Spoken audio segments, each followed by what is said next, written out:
Hello, everybody, and welcome to this meeting of the Council of the Town of Oakville for August 4th, 2020. I would invite everybody to join Council in the singing of O Canada.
Thank you, everybody. Please be seated.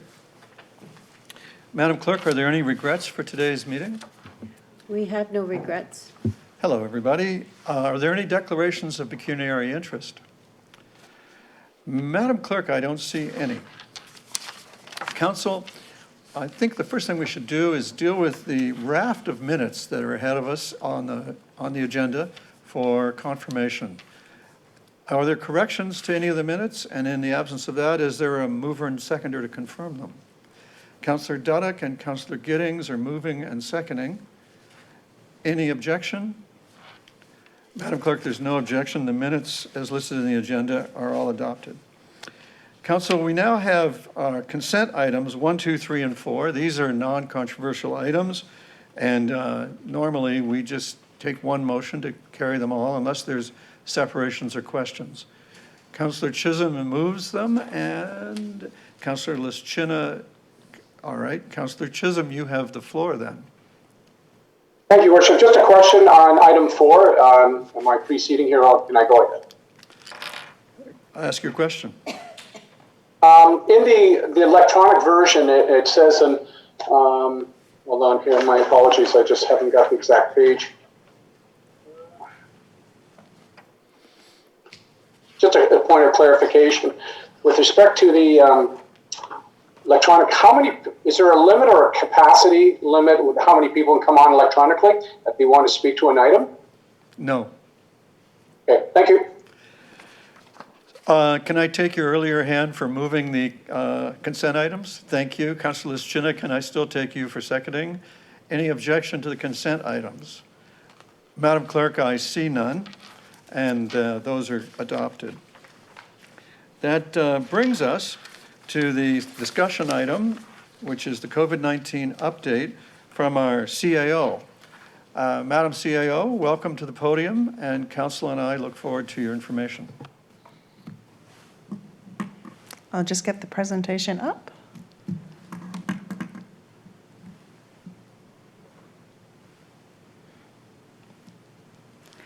Mayor and members of council, I've got a briefer update, seeing it was just 2 weeks ago that I had given you an update in terms of the stage 3. So the first slide, as always, is a slide just summarizing the number of cases that we have globally in Canada and Halton, Ontario, and Oakville itself. So we've dropped below in overall in Ontario in the last 2 days, less than 100 cases a day, which is very good news in terms of going forward. Although we're not into a celebration yet until we've actually have some kind of a cure, so there still is diligence we need to have in place, which means that the messages from the public health officials is staying the same. We need to wash our hands, stay home when you're sick, all the physical distancing and the wearing of the masks are in place, and the social circles as well, keeping to those social circles that we have. So those are very much relevant messages for going forward. In terms of the provincial action plan, it is still the same action plan that you've seen on each slide previously. The emergency itself ended on Friday, July 24th. So the provincial emergency was ended, but they did approve on the same time frame with the same applicable date, Bill 195 and 197. So 195 continues the orders that they had issued until they're actually removed by the government. And they approved Bill 197, which was the economic recovery bill, much of which was the community benefit charge that you had 2 reports on last week. So they're now all in place and in force. We have no idea when we'll move into the Phase 3. Of course, Toronto and Peel moved into Phase 3 last Friday, July 31st, and Windsor and Essex have not yet moved into the Stage 3. Recovery is the last phase in the overall plan, and we have no understanding from the province at all when we would move into that last phase of the recovery. So in terms of town services, last week we spoke about the services that would be opening under the Stage 3. Sports fields are now open, so we are permitting those. It is our normal practice to give priority to the permits, so the core group members are the first priority, the second priority are nonprofit groups, and the last priority are the commercial groups. So we've been following that normal practice in terms of issuing permits. We have gotten some clarity, I should start by saying, on the 50 persons for indoor facilities and the 100 on the outdoor. It was unclear last week whether that applied to an entire facility or an entire park. And so we have gotten quite a bit of clarity from the Halton Public Health, who have been very helpful in working through what protocols we should be applying for both our indoor facilities and our outdoor. So we have provided to them that the protocols that we wanted to apply, they agreed that they were appropriate. And so those are the requirements that we're following through in terms of opening up all of our facilities as well as our outdoor areas. So as I said, we are starting to permit our fields. So there's about 73 of our fields that are being permitted. The permit requirements, when a group signs off the permit, they're agreeing to abide by all of the requirements, including the contact tracing that the Halton Public Health have asked to be required.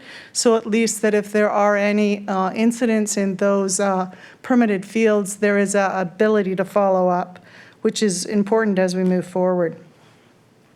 There is modified play. So modified play is really defined generally by the province, and then each one of the sports group define what that modified play is.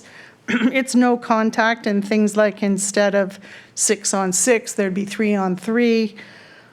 So the sports associations have really defined how they would tailor down the play to reach the requirements of the province. Paid parking and bylaw enforcement is back in place. So certainly in the downtown, for example, or the other BIA areas, the paid parking starts as of today, actually. But I do want to highlight that the permit parking that's permitted up through the North Oakville area is also now in place. The temporary, the 3-hour limit that's on all the residential streets is in place. But there are the temporary parking provisions or for overnight parking that still are available on the website that anyone could put in place. So with the paid parking coming in and the permit parking, so does bylaw enforcement. So we'll be looking at enforcing those parking provisions in a more of a normal standard. Of course, for the first while, we'll start with an education or a warning to the people because it has been several months since we've enforced those requirements. So we'll start with warning and then move to ticketing at a later date. Licensing, we had suspended the licenses or didn't require people to renew or get a new license through this time period. So that starts back up again as of August the 23rd. They need to have any renewals of their licenses or new licenses in place. And we are sending out notices so that they're aware of their requirements to come back in. So that's what we've done in terms of the recent openings under Stage 3. The ones that are still coming up are the fitness. I'll start with the fitness programs. So the fitness programs will be gradually opening up, starting on August the 7th or the 8th. We'll be opening Glen Abbey and Iroquois, and then we'll be moving gradually through each one of the facilities. So Trafalgar Park would be next on August the 24th. QEP and River Oaks would be on the September 8th timeframe.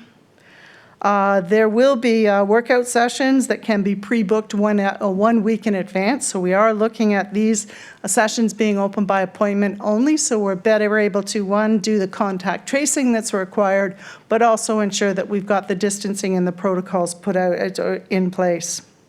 The individual personal training sessions would not start until September the 8th. That's right after Labor Day. You actually have on your agenda today a report that deals with the fees, specifically for the fitness rooms. Because of the difference in services that are now being offered, the reduction in the hours, the way in which we permit for we charge for those facilities, we've made some changes to it, and as time goes on, we may need to make further changes as the various other components of community services roll out. So we're looking at some delegated authority to be able to do that over time. I'll move to libraries next. So as of August the 13th, Oakville Public Libraries will be back up and running into the stage 3. So 4 of the branches will be open for 5 days a week. So that's the Central, Glen Abbey, Iroquois Ridge, and Woodside. The 2 remaining ones, 16 Mile will also be open, but it'll be open for 4 days a week instead of the 5 based on the others. But White Oaks and Clearview will be staying in the stage 2. They're connected to the school boards, and so we really need to understand where the school boards are going as they roll out their programming in September. So there still needs to be some discussion on those 2 before we can move into the stage 3. So there's full details on the library website in terms of what services are available, the timing of all of those, so anyone can get information on when the libraries are, what they have on the website. So marriage licenses. Marriage licenses will start soon after Labor Day. Ceremonies, I'm sorry. Licenses we already do. The clerk was just correcting me. Licenses we've been doing for quite some time, but the ceremonies themselves we are offering. They're outside, a 10-person limit. So they'll be starting up online. They can do their pre-consultation and all the requirements in order to have the ceremony itself. Seniors programs, they started today with the outdoor-only activities at Sir John Colborne Center, so those are up and running. And then you'll see the others that are coming later, and I think I've gone over those before. The indoor programming for seniors will start sometime later. The museum, we're still looking at that one, and the Performing Arts Center, given the restrictions that are there and the ability to operate the center, we're pushing that back into January at the end of the year to look at opening that facility. So then what's happening in the community? We've done a little bit of work to see what's going on out there. In terms of movie theaters, they also provided some clarity on how the 50 persons would be implemented in theaters. So similar to our facilities, it's within each one of the theaters you're allowed to have 50. So Cineplex is announcing some of the reopening of their locations throughout Ontario. So for Oakville, the Winston Churchill location will be reopening, but we understand the Wycroft location will be remaining closed. And of course, film.ca is also reopened. On the fitness centers, many of them are opening up. The private fitness centers, we do understand that the Oakville YMCA will be keeping their facility closed. And they will be offering outdoor and virtual classes, but at this point in time, they haven't made the decision to move into the stage 3. And of course, dine-in restaurants, you've seen many of them open. Many of them also chosen to stay within the patios. So for example, the Kerr Street Cafe will be remaining with their takeout and their patio as an example, and many others have made the same choice, whereas others have opened up their dine-in locations. And in terms of attractions, the iFly indoor sky diving, yes, is is still temporarily closed. So that's the main other type of attraction within the town. So stage 3, here's a list of what we have not moved into stage 3. So they are all still closed. When it refers to water parks in the first line, that's of course not splash pads. Those would be the major Wild Water Kingdom and those types of facilities they would mean there. And the last slide I have is on the federal funding. I had this slide the last time. We really don't have any more details from the province or the federal government in terms of the funding. We know there's about $4 million that's tagged for municipalities. 2 of it is likely on the transit side and 2 to municipalities. How they're allocated and whether they're allocated to specific things, all of those details are still yet to come. So we are looking forward to really understanding that as we put together our own budgets for the September session of the Budget Committee. And so that's the update I had for you today. If you have any questions, I'd be happy to answer them. Councillor Chisholm is the only, oh, wait, I see some more hands. I have a very tiny display right now. Anyway, Councillor Chisholm, you have the floor. Thank you, Worship. I was a little disappointed I didn't hear anything on the follow-up with respect to Coronation Park and the challenges we're having there. Again, I drove by there Saturday and Sunday, and it seems to be out of control with the amount of people in the park. I was under the impression that we would be looking at some kind of strategy to work with bylaw enforcement to look at something we can control. I know it's difficult, but I'd like to hear from that and where we're going with that park. So we are looking at all the lakefront parks, actually. So we have, I think the weather was to our benefit, at least for Sunday and Monday this weekend. Friday and Saturday, we're still quite busy. We are looking at a bylaw opportunity to increase parking fines. So we're considering that right now, whether or not that's a doable option. So that would be certainly a preventative measure. We have looked at similar types of programs as the Halton Conservation put in place, where you actually manage or by appointment can come into the park. We have ruled that out as an option because our parks are much more permeable to the public and anyone can enter in any location, and it's very difficult for us to control that in comparison to the Conservation Authority, which usually have one access point into their facilities, and they have much better ability to do that. So we're still working with the police in terms of their patrols they have for the parks. We have bylaw enforcement out on a regular basis with a priority for the lakefront areas. We have the Parks Ambassadors program that is throughout the lakefront in order to put some extra people and an extra presence at the lakefront. We have eliminated parking from many areas so that there's less attraction and less ability for people to get down into the lakefront, at least in those kinds of magnitudes. That's particularly been, I think, helpful around Bronte. And so the next strategy we're looking at is increasing parking fines. St. Catharines, for example, charges $100 for a parking fine. So we're looking at that as the next option in order to be able to curtail some of the activity on lakefront. Councillor Chisholm, is that good for you? Just a quick follow-up. I understand the parking is a major concern with the residents and also for traffic flows and so forth. But my concern is the activity in the park itself. Are the ambassadors going around or bylaw telling people, they have to separate? I know it's a difficult situation, but is there any consideration for that done in the park?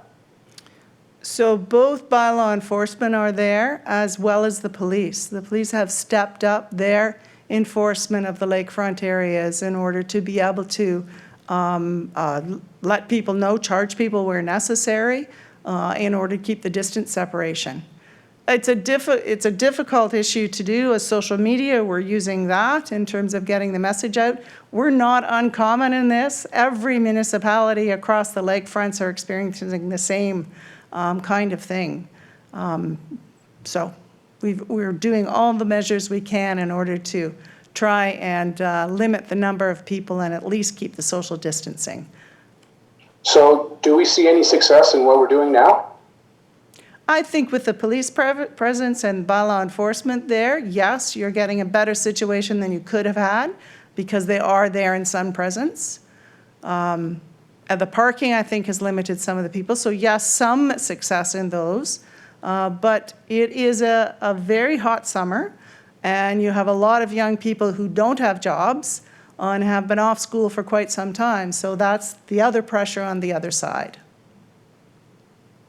Thank you, Jane. Just a comment and just an observation on my part, and I think some of the councillors can agree that live down where the waterfronts are. With this expansion and the development of North Oakville, and there's no waterfront up North Oakville, a lot of people are migrating down to the parks and so forth. I think this is going to be a continuing dynamic that's going to happen within the municipality of Oakville for many years to come. And so I'm just letting the idea that out there that this is going to get a lot heavier as time goes on, as growth continues on Oakville. Thank you. Before I go to the next councillor, Councillor Chisholm, we did early in the pandemic have a very tough fine bylaw for keeping your distance and so on. And I suppose that really, besides the St. Catherine's idea of increasing the fines for parking, that's about the only other tool we have. Now, we repealed that because it seemed to have done its work, and it was considered to be pretty extreme. Perhaps we'll keep an eye on it and see if we need to bring that back. Is that all right? I agree with that, but in the future, I'm just looking down the line after the COVID-19 is, hopefully we all get inoculated as time goes on. My concern is the growth that is happening and the impact on our waterfront. It's just to keep that in mind that I think this is going to grow exponentially as the years go on. Thank you. Thank you. The next one that I took note of was Councillor Elgar and then Councillor Adams. Are there any other hands on this? Councillor Elgar? Thank you, Rob. Jane, can you flip back to your first slide, please?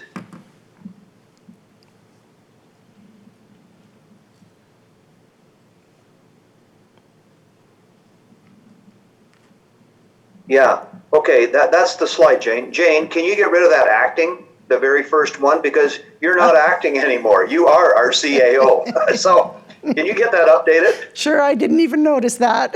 Thank you. I did. So if you could do that, I'd appreciate it. So that's all my only comments. Thanks for what you're doing and thanks for the update. But I want to scratch that acting off now, please. Yes, I will make sure on that. Thank you. All right. The next is Councillor Adams and then Councillor Haslett-Thiel and then Councillor Robertson, I think. And then Councillor Liszczyna. Thank you very much. And I have two questions. One is on the library reopening plan. Can you go into a little bit more detail? I know that I've received some questions and others have received questions about when residents would be able to get into libraries and peruse the stacks and that kind of thing. Can you provide any more details about that? Sure, and if Tara's on the line, she might help a little bit as well. But I do understand that customers can expect all the in-branch browsing in those facilities within the limited hours. Self-checkouts, the ability to pick up holds without an appointment, and some extended return hours for the book drops. So the details, I think, are on the website. So were you looking, could I ask you a question? Were you looking at the types of services they were offering or the locations? So both, ultimately, but the underlying question was, how come the branches are still closed and when can the branches be reopened for more casual use instead of not just the computers, but when can you get to the stacks and go and look through the books to find the book that suits you? So that would be August the like 13th. Audiobooks and that sort of So August the 13th would be the date that they could get to the browsing and the actual libraries open. It is taking us quite some time to be able to put in the protocols required, and I see Tara on the screen who might be able to give a little more details. And maybe Tara could explain for us where the guidance is coming from and what's holding us back. Are they provincial guidances or is it library association guidance? Through you, Mr. Chair, yes. So part of it is just putting in, reviewing each facility, making sure that it's set up for physical distancing. So we're moving some of the furniture around, we're removing some of the furniture, we're moving some of our checkout stations in order to allow better ease of use, bringing our holds up to the front so that if people just want to come in, get their hold and leave, that they don't have to go through the full facility. It's a lot of those pieces as well as the recall of staff. As you know, a number of our staff were off on declared emergency leave, and it takes time to bring them back and get them trained in the new protocols and pieces that we've put in place. But as Jane has mentioned, the 5 branches are open for browsing, computer access, people will be able to pick up their holds. There'll be limited amount of study space as well, and all of that comes online on Thursday of next week. Thank you very much for that update. And then, Jane, I've got one other question for you. Is there any update or what's the latest thinking on the municipal states of emergency, or declarations of emergency? So they're still in place, as you know. We haven't actually had a discussion in terms of removing them. They do. The best benefit of having the emergencies in place is it raises the importance of what's actually going on. The pandemic is not over.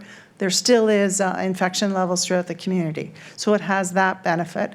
Also, particularly when we're looking at things like the lakefront, it gives us some opportunity to put fairly quickly any bylaws in place that we may want to put in place. So that is a benefit actually of having the state of emergency still in place at the municipal level. So those are the 2 reasons I think we could leave it in place for some time into the future. And are there any special needs with respect to financial benefits of having the emergency in place? With respect to the province or others? Apologies. There may be. We haven't yet heard from the federal or provincial government about the details of the funding. So if that's a part of it, we really don't know at this point in time. And while it serves the purposes for the other 2 reasons, we would feel as staff that there's no reason why to remove it anytime soon. Okay, thank you very much. That's all. Thank you, Councillor. Councillor Haslett-Deal. Thank you, Mayor Burton. Jane, can you help me a little bit with the parking and the paid parking? I understand that we don't have an economic task force in place anymore, but when they had come up with the plan to put a freeze on parking, paying for parking, part of the language said that there would be it would go month to month thereafter, and there'd be a discussion with the BIAs. Have you had a discussion with the BIAs in regards to the return today of paid parking? Yeah, as I understand, I know that it's been discussed at each one of the BIAs. So they knew that we were making the decision to move into the paid parking. So they were aware of it. And in fact, in some areas, they were actually wanted to see it come in because there were others using the parking spaces. It would better enable them to get direct access to the storefront with the paid parking piece in place. So there was discussion with each of the BIAs before we announced bringing it into place. So I guess that's concerning to me because it certainly wasn't on the BIA agenda, and I have attended every BIA meeting except one since I was elected. And I was surprised to see it. And, you know, I know that I'm an advocate for downtown, and maybe my fellow councillors would like to chip in, but they've had a double whammy. They've had to live with construction as well as COVID. And this is, it just feels like a bit of a punch in the gut to some of them. At some point, we have to return to paid parking. I understand that we need the revenue in order to build a parking garage, but I'm concerned that we are still in COVID. We are still trying to help them rebuild. Is there an option at all to either extend it for a period of time or to at least adjust the honk from 1 hour to at least 2 hours, so there is a greater incentive for people to make the effort to go downtown and frequent our downtown businesses? We hadn't heard. I from the downtown BIA in particular, a strong objection to it. As I said, it was more of a, we made them aware of it. So certainly there are opportunities to discuss what else we could do. It would fall within the mitigation requirement, and we could report back to council on some other options, specifically for the downtown or even the other BIAs. But at this point in time, because we had not gotten a very strong objection from the discussions that we had with BIA, we had thought that it was now the appropriate time to bring in the paid parking. We can look at other options.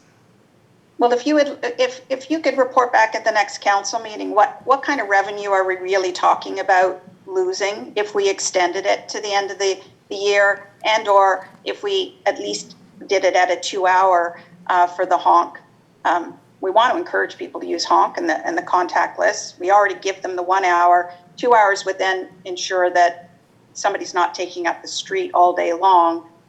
Is it possible to report back at the later in August meeting on that? Certainly. The next meeting I think we have of council is in September.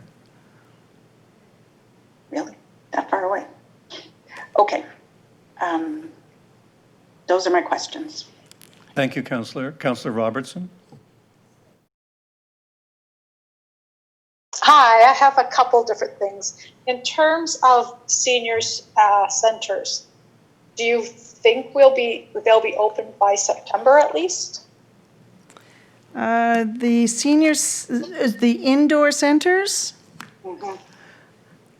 I don't. It's Julie Mitchell is on the line. She might be able to assist with that for the indoor centers. Julie? Through you, Mr. Chair, can you hear me okay? Yes. Okay. We would anticipate that in-person indoor activities for senior services would resume, yes, in early September. Burlington has started with a couple of in-person. We started with the outdoor programming, just knowing the sensitivity with this demographic, so wanted to start on the cautious side, but have had good uptake in our registration for that starting this week. So certainly anticipate some in-person indoor activities starting early September. Thank you. That helps answer the questions that I've been getting for about that. In terms of Coronation Park, and to follow up on what Ray said, is there a chance, because I usually every weekend go through Coronation, Bronte Beach, and now South Shell Beach just to see how they're doing, and I ride my bike through, talk to the park ambassadors.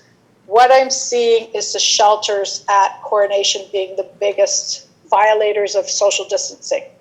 Is there a way to either take those shelters out of play or at least put very few tables in the shelters so that we can keep less people in that area? We will certainly look into that. Okay. I just think that was, even more than the parking, that might be something that would be one of the danger zones at Coronation. Thank you, Councillor. Councillor Lischina? Thank you, Your Worship. Thank you for your report, Jane. I too have had a number of seniors ask questions about when indoor programming is going to resume, so that's a hot topic. But my other question, sorry, just to confirm, the browsing that Tara mentioned in the library, that's people can actually go into the stacks as well, like the books, so they can touch. As I understood, and perhaps if Tara is back on, she could come in and give a little bit more details on that. I had understood that was the in-branch browsing. Tara? Tara, is that correct? Yeah, that was indicated as part of stage 3, that browsing is allowed, and we are fully opening the stacks. We do have some limitations to within the stacks, limiting the amount of people in each stack at a time. But beyond that, people can come in and browse, yes. Oh, great. I just need a clarification on that because some people have asked me about that as well. And my last question is about the COVID-19 app. It was just introduced by the federal government. I'm just wondering, from a municipal standpoint, are we going to be doing anything to promote it or work with the feds about getting it a little bit more known about, and of course, obviously getting people to start downloading and using it? Through you, Mr. Mayor, I will be coordinating with Halton and the other municipalities within Halton to see what we can do to promote the app. There has been really good commentary about it and how effective it is. So I usually have a call with the Halton CAOs on the Tuesday afternoons. So we'll explore what we can do collectively in order to push the availability of that app on the social media. That'd be great. I mean, one of the drawbacks is that it has to be a pretty new phone in order to be able to use it. So there's a lot of people that may not be able to access it, but if we can get that that critical mass going, that would be a very good thing. Thank you, Councillor.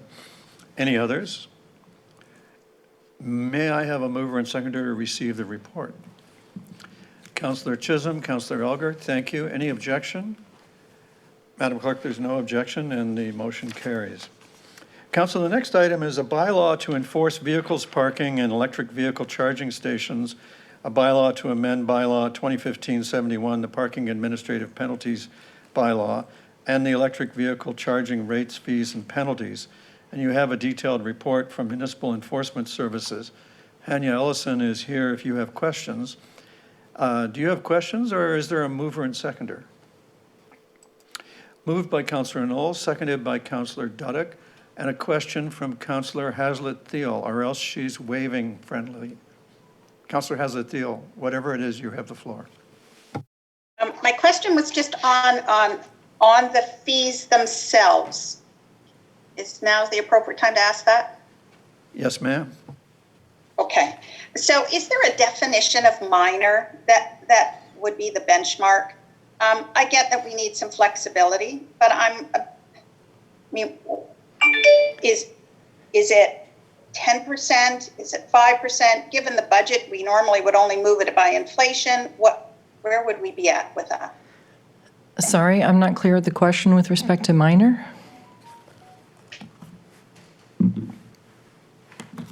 I'm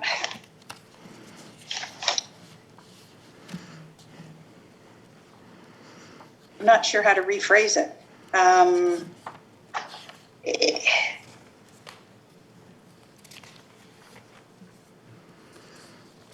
If we're going to raise fees, do we know how much we might raise them by? Councillor, is there a particular part of the report or the bylaw to which you are referring? We have time. We'll wait for you to look it up. I might have skipped ahead. Sorry, I might have skipped ahead.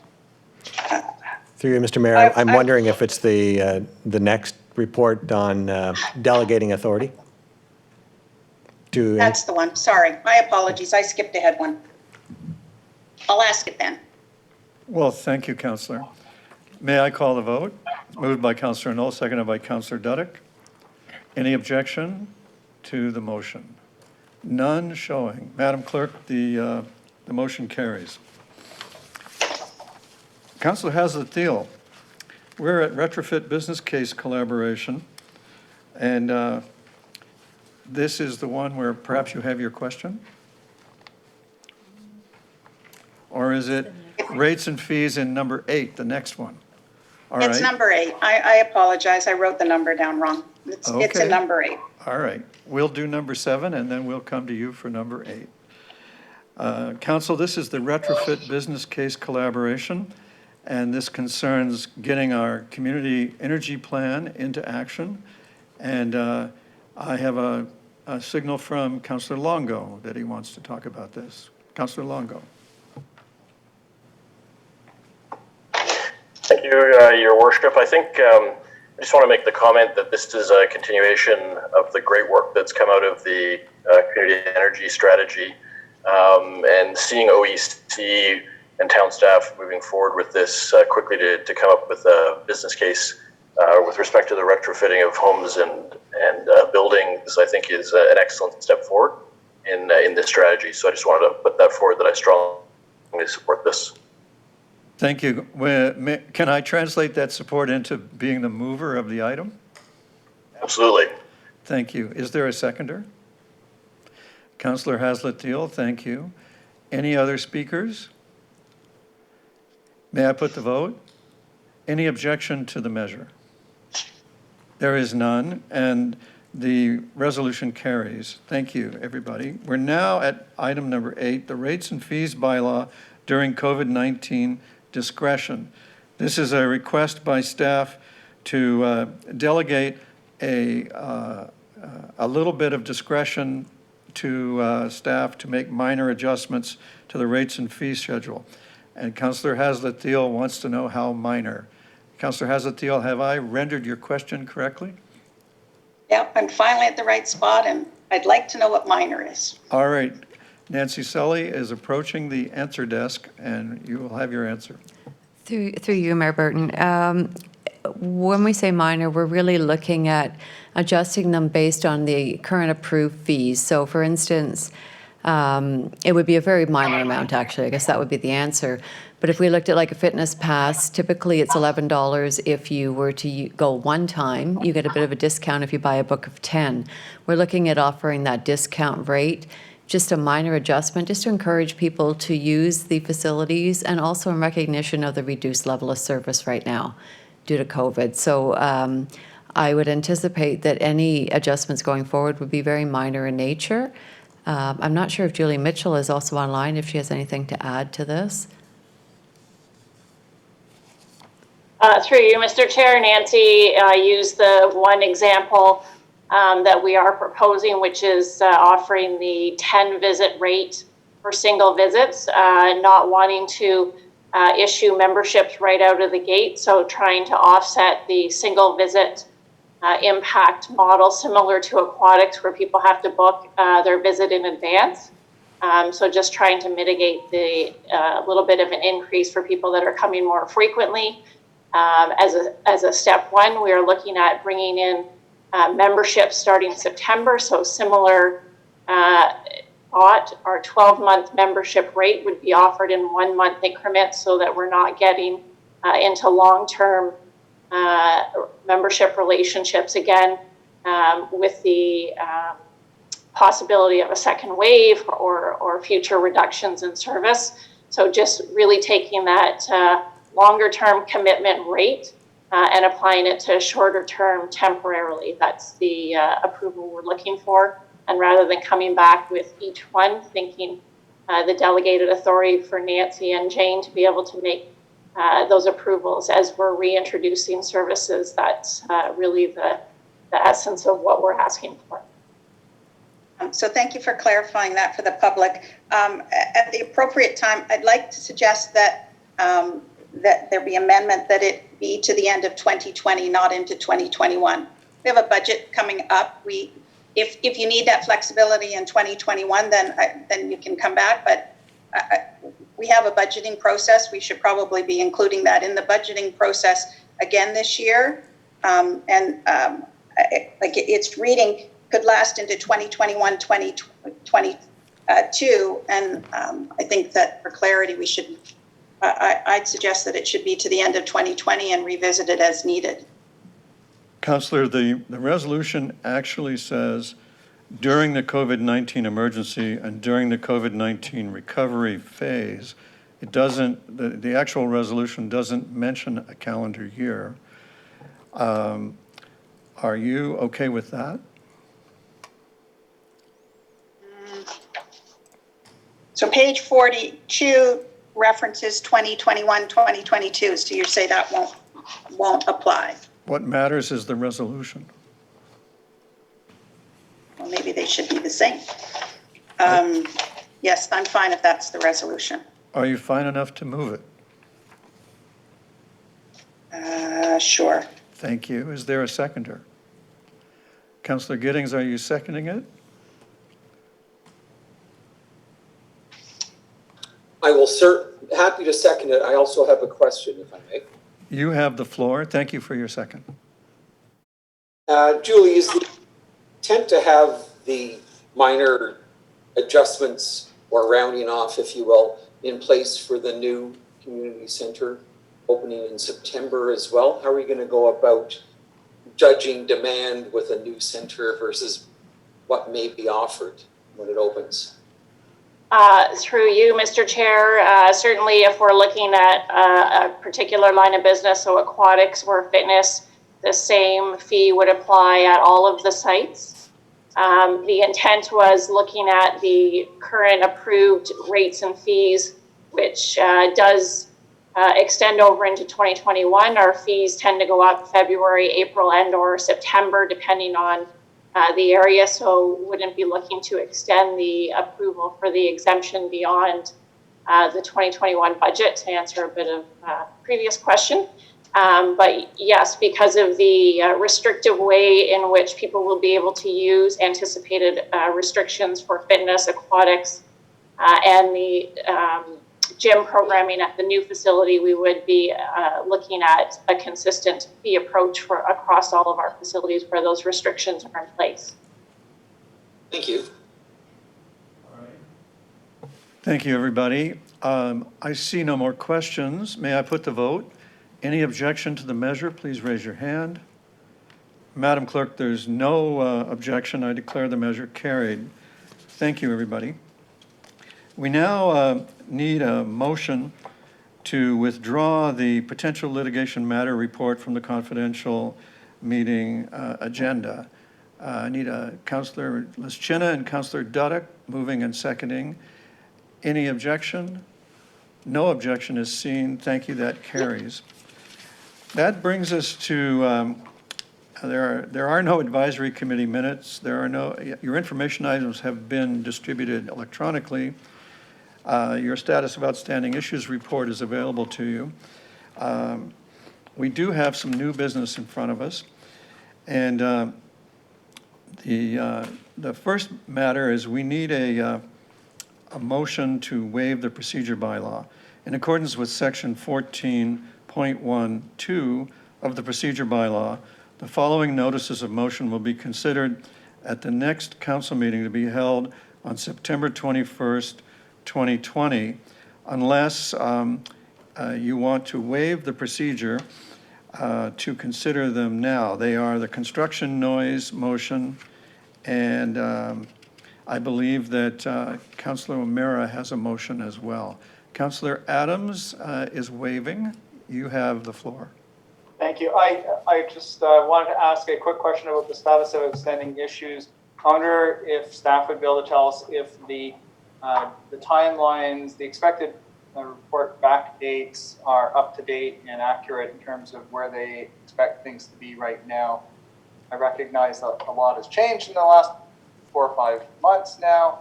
And so I wondered if, in terms of when we might be looking at those various items, and we then look at the expected report back date, whether that's still accurate or not. Thank you for your question. Madam CAO. The outstanding list is updated for each of the council meetings, so that has been circulated. The dates that are on there should be the dates when you would expect the reports, unless there's something else that comes up between now and the next council meeting. Okay, so they're current. Thank you very much. All right, Council, the first notice of motion is construction noise, moved by Councillor Chisholm and seconded by Councillor Dudek, and it basically seeks to ask the province to give us back a little bit of our authority over construction noise. And if you want to consider it now, then you need to pass this motion first with the appropriate majority, that in accordance with section 2 of the procedure bylaw, the rules of procedure established in section 14.1.2 be waived to permit consideration of the following notice of motion upon its introduction today. What is your pleasure? Councillor Dudek is moving that, and I'm not seeing a second. Councillor Giddings is seconding it. May I call the vote on this procedural waiver? Any objection to the procedural waiver? Madam Clerk, I see no objection, and the procedure is waived. The notice of motion is by Councillor Chisholm and seconded by Councillor Dudek. Councillor Chisholm, would you like to speak to or read your motion, or do you want to accept my summary of it? To avoid length of time in council meetings, I'm fine with waiving it to you, Your Worship. However, there is a an amendment to this notice of motion? Do I introduce it now or do we wait?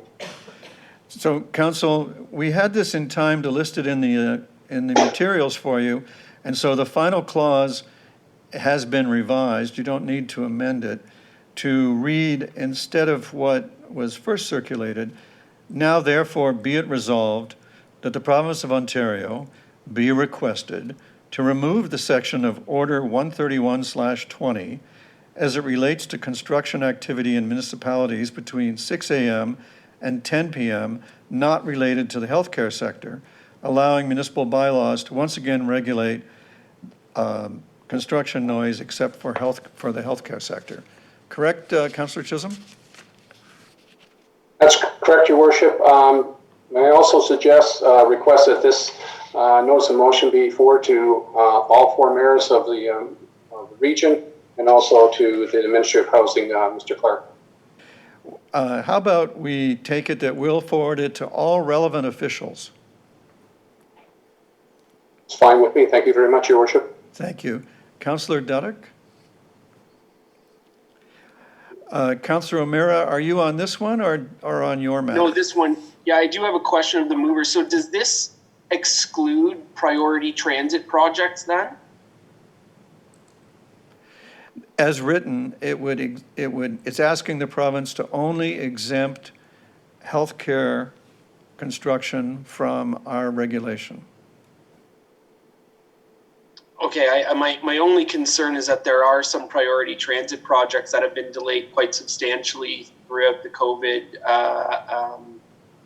pandemic we've gone through here. And I'm wondering, and again, I won't stand in the way of it either way, shape or form, one way or another, but I'm wondering whether Councillor Chisholm might consider priority transit projects there, or whether that was already considered and they decided not to. Well, I'd be interested in just hearing their thoughts on that specific segment as well.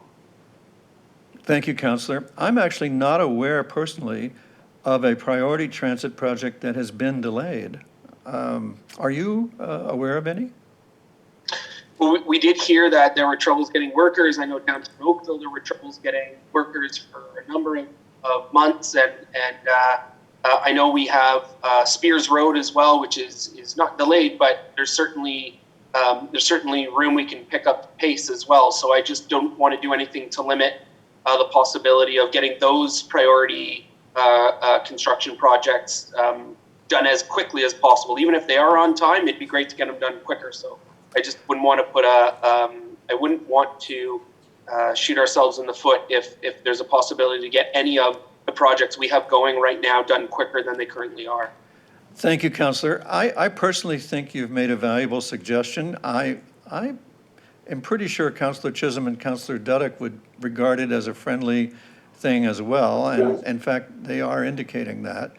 So can we take it that we've included priority transit projects as well as the healthcare projects? Everybody's agreed to that. I'm fine with that, Your Worship. Thank you. I think Kathy Dudek is too. Councillor Dudek? Yes, she's been nodding yes to this. Councillor Grant, did you have a question? All right. May I put the vote then?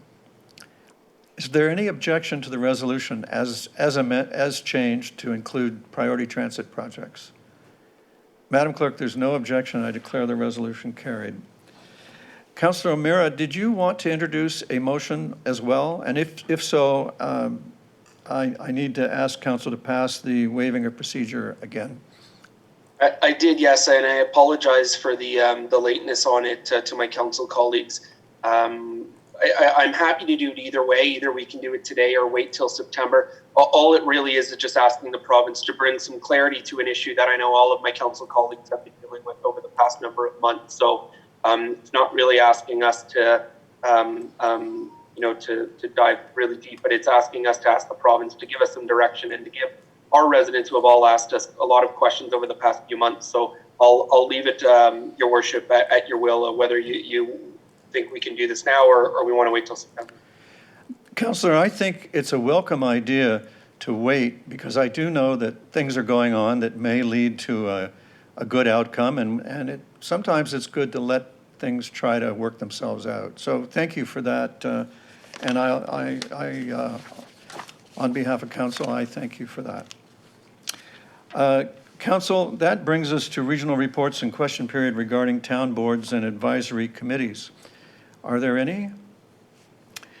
We have requests for reports, and one of the most interesting ones is a request by Councillor Sanju and Councillor Parmore for a report on division fences, as it's styled, that staff provide a report to council summarizing a review of bylaw 1991-84, a bylaw to apportion the costs of division fences as amended, including the apportioning of costs, current fencing requirements and recommendations to make the bylaw more user-friendly to be effective prior to the 2021 construction season. And yes, it's actually been that long since this bylaw was looked at. Councillor Sanju. Thank you, Mayor Burton. I just thought I'd provide a little bit more color for my councillor colleagues. We have, as I'm sure many of us across the town have had, numerous disputes amongst neighbors and in subdivisions. We've recently had a number of residents come and reach out to Councillor Parmar and myself, requesting a little bit more clarity, not only from a structural capacity as far as tools and material for fences, but also around placement, height, and cost apportionment. So we thought that we'd come to council and bring this forward so the staff can provide us with a little bit more clarity, and then potentially move a motion later on if we need to amend the bylaw as required. Well, all I can say is it's very timely, given how old it is. Councillor Parmar, do you have anything to add? No, I'm good. I think Councillor Sandu covered it all. Thank you. Well, thank you to both of you for bringing it forward. Council, may I put the vote on the request for report? If there's any objection, please show it by raising a hand. Madam Clerk, there is no objection. The request for report is approved. The next request for report concerns the progress or lack of it at 79 Wilson Street and some other associated matters. It's brought by Councillor Duddeck and Councillor Chisholm. Councillor Duddeck, would you like to speak to it or explain it? Okay, we've got a constituent who is redeveloping 79 Wilson and has approached both Councillor Chisholm and myself in regards to wanting to have an opportunity to present to council or to, what shall I say, speak to this item.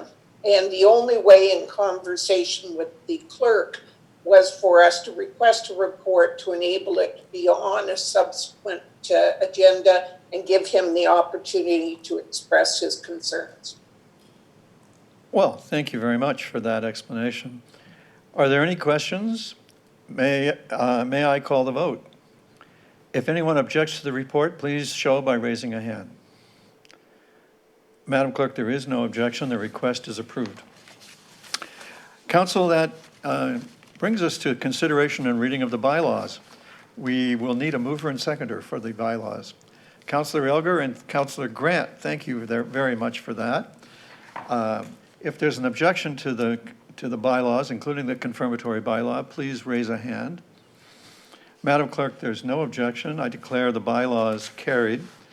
Council, thank you very much for your time and attention and all the work that you did studying the agenda and its reports. It's been terrific working with you, and we are adjourned.